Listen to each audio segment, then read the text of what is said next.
This is a Norwegian story. This is the Snow Bear and the Trolls. I assume Snow Bear means polar bear. All the Scandinavian kings had really exotic.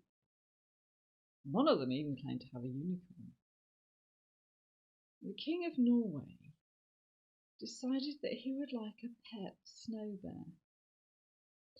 And of course, a reward was offered for the person who would bring the King of Norway a snow bear. So Lars, who was a farm boy, set out across the snow looking for a snow bear.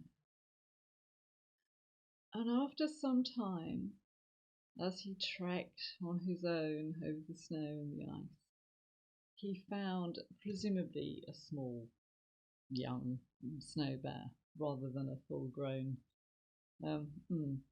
So Lars managed to convince the snow bear that if she went to live with the King of Norway, she would have a life of ease and luxury, and she would have a gold chain around her neck. And after some time, the snow bear agreed to follow Lars. So he placed an iron chain around her neck and led her over the snow and over the ice.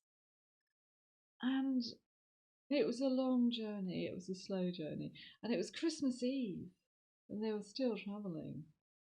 And there in the distance, Lars could see a candlelight in the window of the farmhouse. And of course, a candlelight in the window means that you are offering hospitality to travellers. So Lars knocked on the door, and the farmer and his daughter answered the door and said, "But we cannot let you stay here tonight." And Lars said, "Oh, don't worry about my bear. She's really quite a pussy cat. She wouldn't hurt you." And they said, "It's not that. It's the trolls." The trolls? I've just walked through the mountains. I haven't seen any trolls. And the farmer and his daughter said, "Every Christmas Eve, the trolls come down from the mountain and they eat our Christmas feast and they wreck our chairs. So we go and we hide in the mountains. So it's probably best if you come with us, with your bear, and hide in the mountains."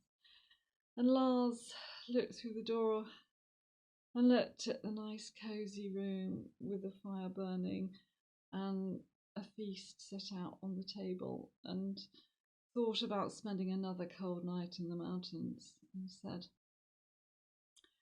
"I'll risk the trolls." So Lars went into the house and curled up in a corner while the farmer and his daughter went up to the mountains, and the snow bear lay under the table. And in the middle of the night, around midnight, the door was yanked open, and in came green-covered, slimy troll with moss growing out of their ears and smelly feet and terribly bad breath. And the trolls began to eat the Christmas feast, and presumably drink the mead. And Lars curled up in the corner, more afraid of the trolls than he really wanted to admit. And one of the trolls caught sight of the big white bear under the table and said to his companions, "There's a white cat under the table. Does anyone know what cat tastes like?" But the bear, who was finding it a bit cramped under the table stood up, and as she stood up and straightened herself up, that lifted the table, and all the food from the feast fell on the floor. And the bear,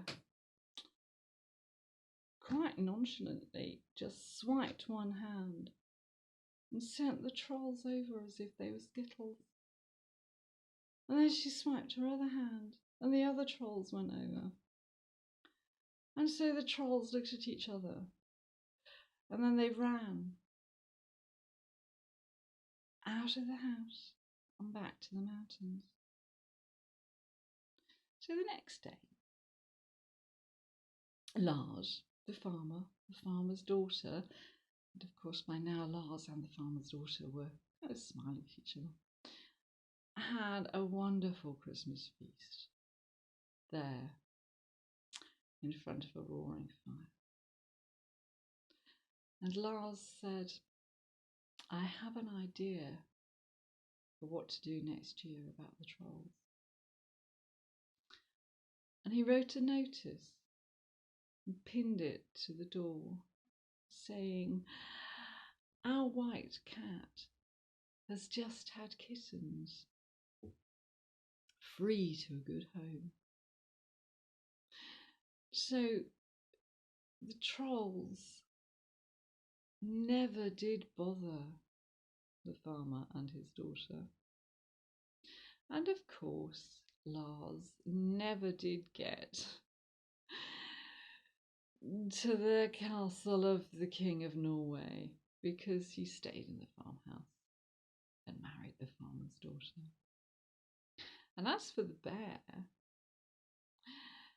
she made her own way all the way back to the snow and the ice, and she never regretted not meeting the King of Norway. So I suppose really everyone in that story lived happily ever after, except the trolls.